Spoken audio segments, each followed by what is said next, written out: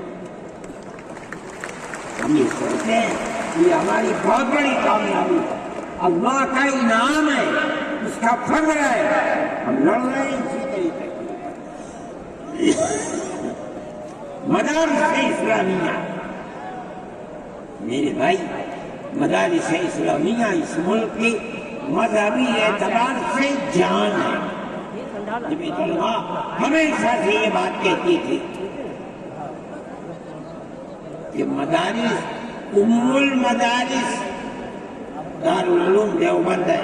حضرت نانوتوی رحمۃ اللہ علیہ نے جو دستور بنایا, وہ دستور یہ تھا